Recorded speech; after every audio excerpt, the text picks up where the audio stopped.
एक महिला दरोगा को फल सब्जी बेचने वाले शख्स के साथ प्रेम कहानी स्टार्ट हो जाती है और फिर वो दोनों एक दूसरे के साथ प्यार करने लगते हैं। अब जो फल सब्जी बेचने वाला शख्स होता है उसकी चांदी हो जाती है।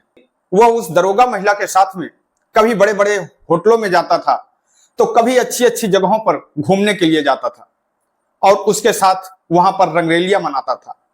घर पर उसकी पत्नी थी, उसकी बेटी थी, उसके बावजूद भी उन महिला दरोगा के साथ में इश्क लड़ाता था। पर यही इश्क एक दिन उसकी मौत का कारण बन जाता है और फिर उसकी मौत होती है और उसके बाद में उसकी पत्नी और उसकी बेटी की भी मौत हो जाती है और उन तीनों मौत की जो जिम्मेदार होती है वो वही महिला दरोगा होती है। महिला दरोगा को कोर्ट में पेश किया जाता है। कोर्ट उस महिला दरोगा को 10 साल की सजा सुनाती है और साथ में 20,000 रुपए का जुर्माना भी लगाती है।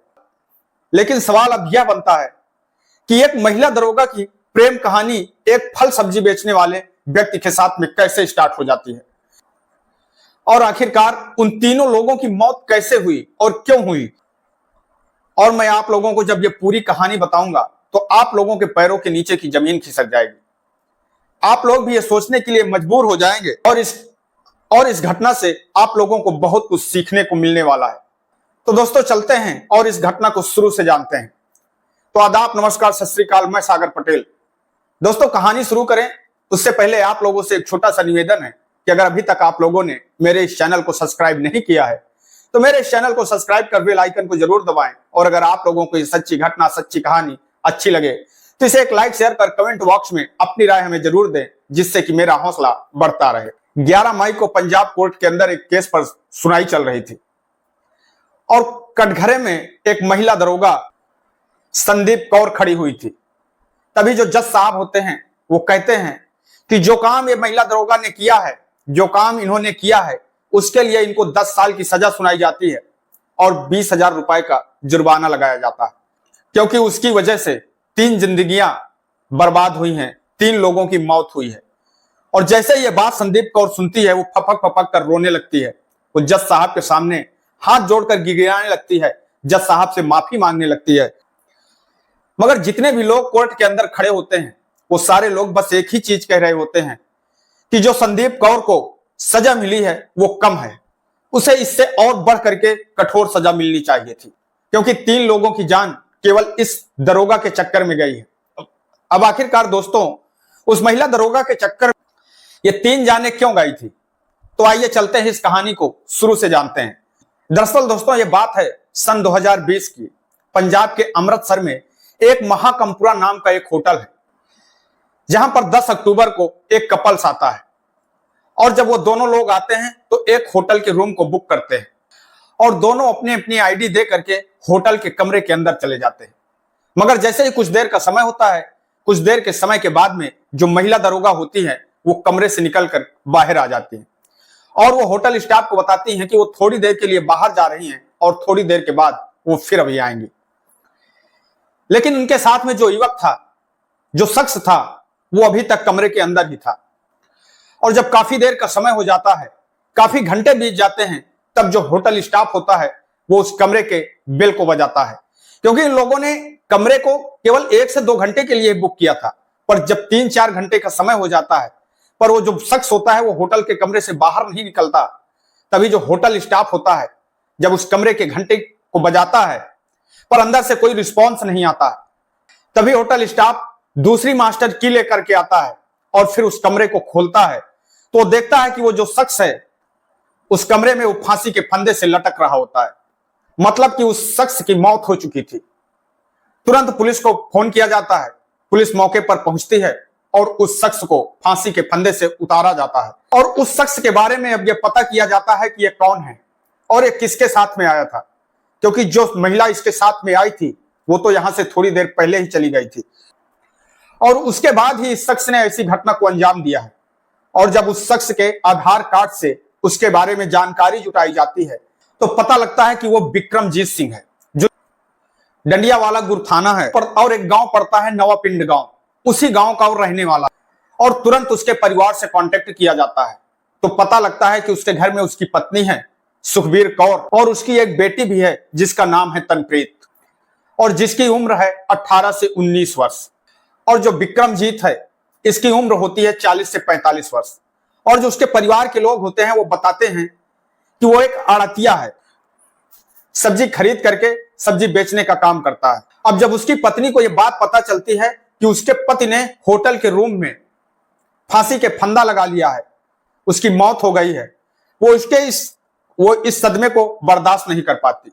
और जैसे उसको इस बात की जानकारी मिलती है कि वो एक किसी दूसरी महिला के साथ में होटल के कमरे में गया था, तो वो एक सदमे में चली जाती है। तो बिना किसी बात की छानबीन किए हुए और बिना किसी से कुछ पूछे हुए, बिना किसी जानकारी के वो घर पर जाती है और घर पर जो रस्सी होती है उस रस्सी से अपने आप को फांसी का फंदा लगा लेती है। और जब उसके घर पर पुलिस पहुंचती है तो पुलिस देखती है कि जो उसकी पत्नी होती है वो घर पर फांसी के फंदे से लटक रही होती है।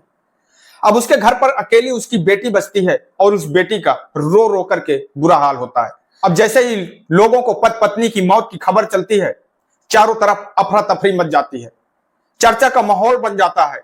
तभी पुलिस आनन फानन में इस बात को पता करती है विक्रमजीत है, इसके साथ में होटल में कौन सी महिला आई थी। इस बात की जानकारी होती है कि जो महिला उसके साथ में आई थी वो दरोगा है और पुलिस विभाग में ही है। और जब उसके बारे में इस बात का पता किया जाता है कि आखिरकार वो कौन से थाने में है, तब यह पता चलता है तो अमृतसर के देहात थाने में तैनात है और उसका नाम संदीप कौर है, जो इस व्यक्ति के साथ में इस होटल में आई थी। उस संदीप कौर को गिरफ्तार कर लिया जाता है और गिरफ्तार करने के बाद में उससे पूछताछ की जाती है, उससे इस केस के बारे में जानकारी की जाती है, क्योंकि जो महिला दरोगा थी उसका जसप्रीत कौर के साथ में प्रेम प्रसंग था। तभी पुलिस को इस बात की जानकारी होती है कि ये जो महिला दरोगा होती है इससे कुछ महीना पहले विक्रमजीत से फल सब्जी वगैरह लेने के लिए जाती थी और तभी इन दोनों के बीच में दोस्ती हो जाती है। और फिर जो विक्रमजीत होता है वो महिला दरोगा के घर में फल सब्जी पहुंचाने का काम करने लगता है। एक दिन जो महिला दरोगा संदीप कौर होती है विक्रमजीत को अपनी तरफ से प्रपोज कर देती है। विक्रमजीत जो शादीशुदा है, उसकी पत्नी है, उसकी एक बेटी है, ये जानते हुए भी महिला दरोगा विक्रमजीत के साथ में नाजायज संबंध बनाने लगती है और उसके साथ प्रेम प्रसंग चलने लगता है। अब यह जो महिला दरोगा होती है वो विक्रमजीत को अच्छे अच्छे होटलों में लेकर के जाती है, अच्छी अच्छी जगह पर घूमने के लिए लेकर के जाती है, क्योंकि उसे जो विक्रमजीत के साथ में संबंध बनाने होते हैं। अब उधर जो विक्रमजीत की पत्नी होती है उसको किसी भी चीज की कोई पता नहीं होता है, इस विषय में किसी को कोई जानकारी नहीं होती है, सब कुछ ठीक चल रहा होता है, किसी को कोई दिक्कत नहीं होती है। तभी एक दिन जो महिला दरोगा होती है उनका जो एक व्यक्ति होता है, गैंगस्टर टाइप का एक जो व्यक्ति होता है, वो घूस लेते हुए उस महिला दरोगा का वीडियो बना लेता है।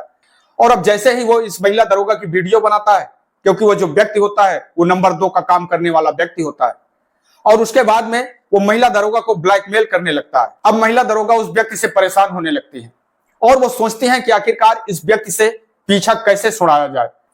वो बहुत सोचती हैं कि आखिरकार कोई तो तरीका होगा, कोई तो रास्ता होगा इस व्यक्ति से पीछा छुड़ाने का। तभी उनके दिमाग में एक ख्याल आता है, वो सोचती हैं कि क्यों ना विक्रमजीत से इस व्यक्ति की हत्या करवा दी जाए। तब एक दिन वो महिला दरोगा विक्रमजीत से बोलती है कि देखो, मैं आपसे बहुत ज्यादा प्यार करती हूं, आपको हमारा एक काम करना होगा, आपको उस व्यक्ति की हत्या करनी होगी। पर विक्रमजीत इस काम को करने के लिए तैयार नहीं होता। तभी एक दिन वो महिला दरोगा जब विक्रमजीत के साथ में संबंध बना रही होती है, तभी वो एक वीडियो बना लेती है और उसके बाद में वो वीडियो बना करके वो विक्रमजीत से कहती है कि अगर तुमने हमारा काम नहीं किया तो हम आपका ये वीडियो वायरल कर देंगे। विक्रमजीत अब इस चीज को लेकर के परेशान हो जाता है। तभी जब एक दिन वो महिला दरोगा विक्रमजीत को एक होटल में लेकर के जाती है और उसके बाद में वो दोनों कमरा लेते हैं और कमरे के अंदर पहुंचते हैं, उन दोनों के बीच में इस बात को लेकर के बात होती है। वो महिला दरोगा विक्रमजीत से कहती है कि आज हम बिल्कुल फाइनल बात आपको बता रहे हैं कि अगर आपने उस शख्स की हत्या नहीं की तो हम आपका वीडियो वायरल कर देंगे। अब जो विक्रमजीत होता है वो परेशान हो जाता है, उसे कोई रास्ता समझ में नहीं आता है और यह बात कह करके वो महिला दरोगा उस होटल के कमरे से बाहर निकल जाती है। तभी जो विक्रमजीत होता है वो उसी होटल के कमरे में फांसी का फंदा लगा लेता है और अपना खेल खत्म कर लेता है।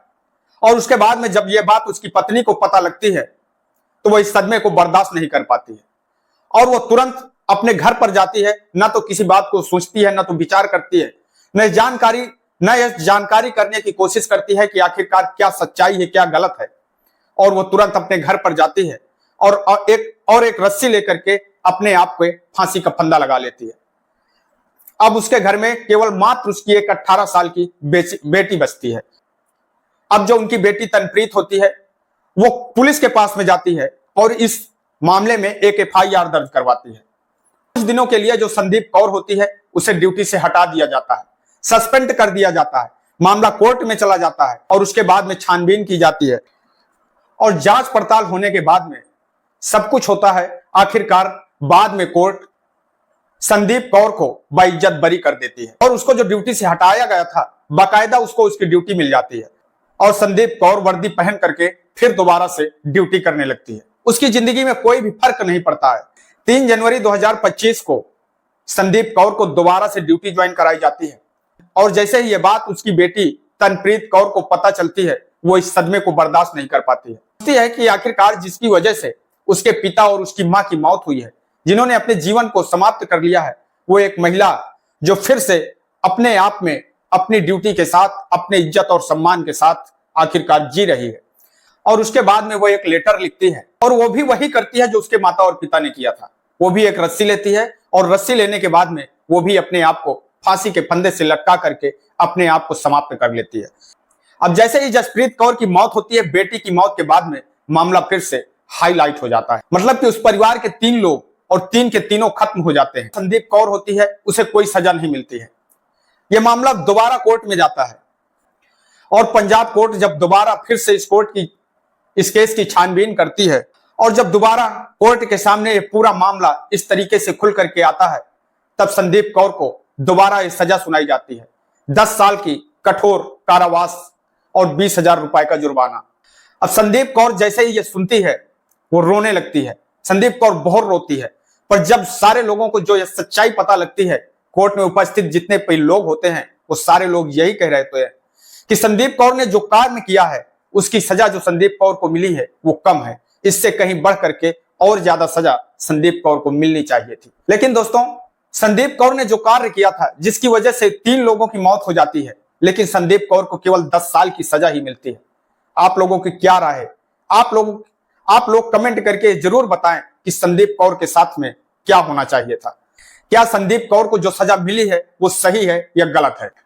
और इस घटना से हम लोगों को सीखने को मिलता है कि अपने आप से ज्यादा जो ऊपर के लोग होते हैं उन लोगों से बहुत अंदर तक दोस्ती नहीं करनी चाहिए, उनके अंदर बहुत अंदर तक नहीं घुसना चाहिए, न ही ऐसे लोगों के साथ में प्रेम संबंध बनाने चाहिए।